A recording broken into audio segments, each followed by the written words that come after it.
तैयारी आपके द्वारा क्या घोषणा आपने यहाँ पर की है जो कोई चुनाव शांतिपूर्ण पूरी तरह आचार संहिता का लागू? देखिए, आज भारत निर्वाचन आयोग के द्वारा लोकसभा सामान्य निर्वाचन 2024 के चुनावों की उद्घोषणा कर दी गई है। बुलंदशहर का जो जनपद में 2 लोकसभा क्षेत्र आते हैं, गौतम बुद्ध नगर आंशिक रूप से और बुलंदशहर अनुसूचित जाति लोकसभा क्षेत्र पूरी तरीके से आती है, जिसका निर्वाचन द्वितीय चरण में होगा, जिसमें 28 मार्च को अधिसूचना जारी होगी और 26 अप्रैल को मतदान होगा और 4 जून को मतगणना होनी है। हमारी पूरी तैयारी है, हमारी पूरी वोटर लिस्ट तैयार है, बूथ तैयार है, इलेक्शन से रिलेटेड जितने चाहे वो ट्रांसपोर्ट का हो या इलेक्शन मटेरियल का हो, पोलिंग पर्सनल का हो, डिस्पैच सेंटर का हो, काउंटिंग सेंटर का हो, ट्रेनिंग कराने का हो, हमारी पूरी तैयारियां पूर्ण हैं। हम लोगों ने संवेदनशील, अति संवेदनशील, वल्नरेबल, क्रिटिकल जितने भी बूथ हैं उनका चिन्हांकन कर लिया है। सेक्टर मजिस्ट्रेट, जोनल मजिस्ट्रेट की तैनाती हो चुकी है। उसके अलावा भी जो और भी वरिष्ठ अधिकारी हैं उनकी तैनाती हो चुकी है। हम लोगों को सेंट्रल पैरामिलिट्री फोर्स की कई कंपनियाँ मिली हुई हैं जिनके माध्यम से हम लोग एरिया डोमिनेशन कर रहे हैं और मुझे पूरा विश्वास है कि ये जो लोकसभा का निर्वाचन होगा 26 अप्रैल को, बुलंदशहर के हमारी सम्मानित नागरिक जो 18 वर्ष की आयु पूर्ण कर चुके हैं और मतदाता हैं, वो भारी मात्रा में अपने बूथ पर जाएंगे और मताधिकार का निष्पक्ष रूप से बहुत ही एथिकल वोटिंग करते हुए एक मतदान का कीर्तिमान बनाएंगे। और हम लोग जो व्यवस्था करनी है बूथों पर वैसी करेगी कि कोई भी मतदाता बूथ पर जाए उसे किसी प्रकार की असुविधा ना हो। सर, कंट्रोल रूम बनाया गया, क्या मैसेज देंगे? देखिए, आप स्वयं जानते हैं कि जो कोई भी अनसोशल एलिमेंट है या कोई अब कानून अपने हाथ में लेता है उसके विरुद्ध कानून सम्मत सख्त से सख्त कार्रवाई की जा रही है। आप स्वयं भी देख रहे होंगे जिन पे भी मुकदमे दर्ज हुए हैं, प्रोसिक्यूशन की प्रॉपर मॉनिटरिंग करके उनको बड़े से बड़ा दंड दिलाया गया और कई लोगों को कैपिटल पनिशमेंट भी बुलंदशहर में पिछले 1-1.5 सालों में मिला है। तो मैं आपके माध्यम से सभी से अनुरोध करूंगा कि कोई नियम कानून अपने हाथ में ना ले। रूल ऑफ लॉ है, मॉडल कोड ऑफ कंडक्ट लागू है।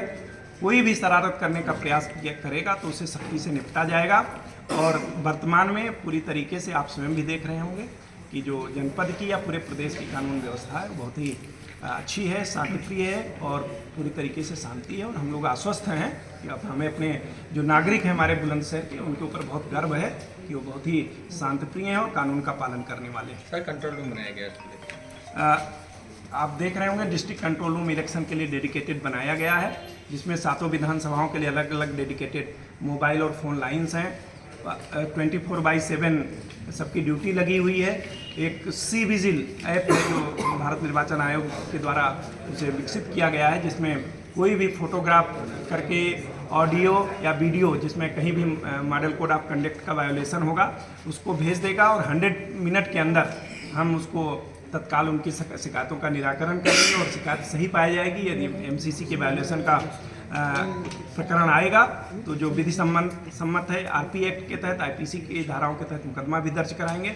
इसके अलावा मैं आम लोगों से भी अनुरोध करूंगा कि सोशल मीडिया की मॉनिटरिंग हो रही है और कोई भी ऐसी अफवाह बिना उसको पुष्ट किए हुए अफवाहों पे ध्यान ना दें। अगर उनको कोई कन्फ्यूज़न है, हमने सभी जितने भी बूथ हैं उनमें सारे नंबर पेस्ट करा दिए हैं। उसमें SDMs के नंबर हैं, तहसीलदार के नंबर हैं, थाने का नंबर है, कंट्रोल रूम का नंबर है, डिस्ट्रिक्ट कंट्रोल रूम का नंबर है, 1950 नंबर लिखा है। उस पर बताए और उसका वेरिफिकेशन करने के बाद ही कोई ऐसी बात करे सोशल मीडिया पे जिसमें कोई सच्चाई हो, क्योंकि एक बार आपने उसको सोशल मीडिया पे पोस्ट कर दिया फिर आपके हाथ में कुछ भी नहीं रह जाता, लेकिन उसका जो दंड मिलेगा वो निश्चित रूप से जो पोस्ट करने वाला है उसको मिलेगा।